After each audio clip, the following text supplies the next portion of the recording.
Number 5, find all the solutions for cotangent x minus cosecant x equals 1. Okay. So remember, when it comes to solving, you got to find all the solutions, and you want to look at it like, okay, I'm okay with two different trig functions if I can factor one out, but if not, I want to try to convert everything to the same trig function.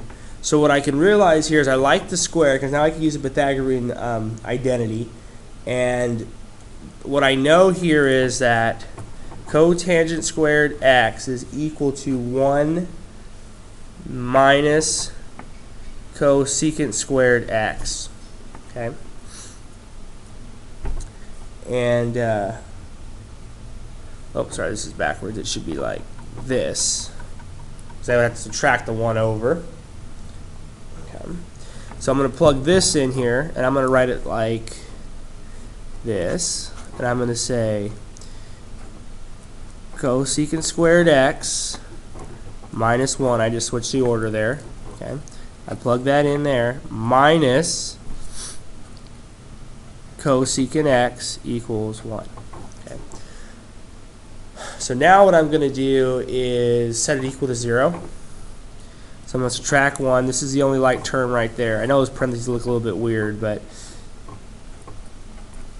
okay. So watch how I rewrite this. Minus 2 equals 0. So I combine those two. That's where I get the negative 2 from. And now I can go ahead and use u substitution.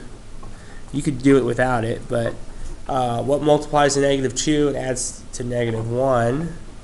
Then it'll be u minus 2, u plus 1. Double check that, right? Yeah, that works. Okay. I'm going to go back and plug in my cosecants. Minus 2 equals 0. Oh, sorry, not squared, just cosecant. Plus 1 equals 0. So I add this over here, and I get cosecant x equals 2. Cosecant x equals negative 1. So the question is, where does this work at? Well, if I get up here, I say cosecant, so that's the same as 1 over sine x. So where are my, basically I need, for this to work, that it would have to be 1 over negative 1. So where is sine negative 1? And that's down here at 3 pi over 2. Well, if you look at the coordinate points,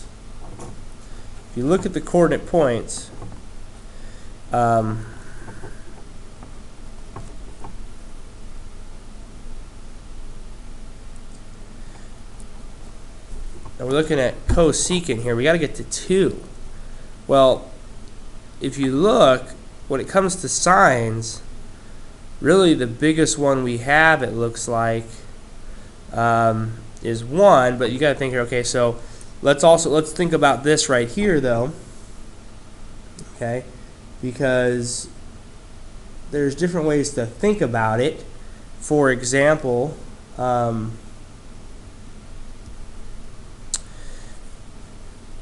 we have our reciprocal identities, right? So, for example, when the sine of something is 1/2, okay, the cosecant would be 1 over 1/2, okay, and then you multiply that, that comes out to 2, okay. So the question is, where is sine a half at? Okay, a positive half, and sine is a positive half for pi over 6, okay, pi over 6 and 5 pi over 6, okay. So if this was sine, this would not be an answer, but since it's a reciprocal, okay, I have an answer. All right, moving on here.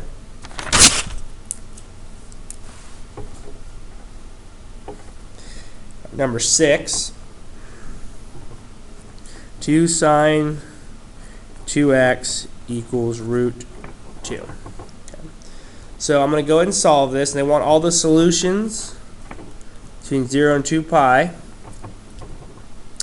And I can think of this as 2 sine x equals root 2, right? Sign it like that. You see, all I would do is divide by the 2, okay? That's being multiplied right there. So I get sine 2x equals root 2 over 2, okay? So kind of ignoring this 2 for right now, okay, I would say for this example over here, let's say, okay, hey, what has a sine of root 2 over 2? And that is going to be pi over 4 and 3 pi over 4. Well, this works the same way, but instead of x equaling pi over 4, for example, with this question, it's going to be 2x equals pi over 4, and 2x equals 3 pi over 4. Okay, and remember the goal here is to actually solve for x. So what I have to do is divide by 2, which is the same as multiplying by a half.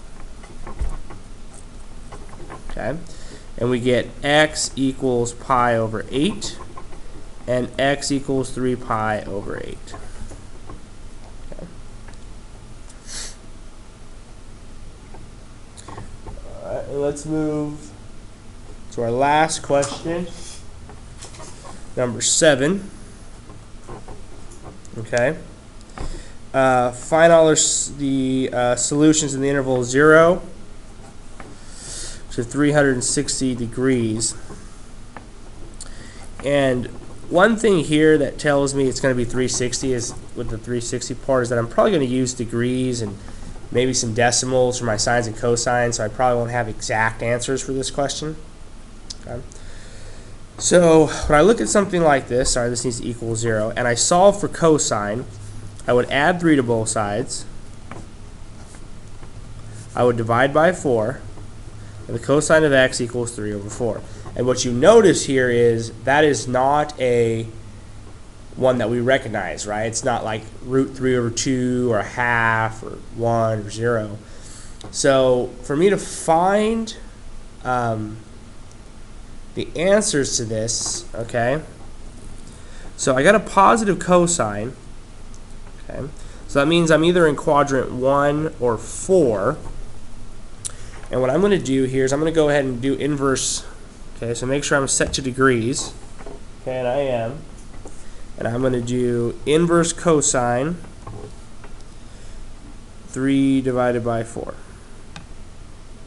and that's 41.4. Okay, so that's, somewhere like right here. Okay, 41.4 degrees. Okay, so that's an answer right there. So x can equal 41.4 degrees. Now, however, there's also this angle right here. That was the positive version. There's also an angle down here that's got the same cosine. Okay. It's got the same cosine. I can't just look at the unit circle and try to find a matching sine or cosine, so I got to kind of reason through this. So if I add 90 degrees, that'll get me into this quadrant. Okay, that gives me this one, but that's not what I want. So if I add another 90, it gets me into this one right here. That's not what I want. And then I add another 90, that gets me right here to 311.4. Okay. And those two are my answers. Those two are my answers.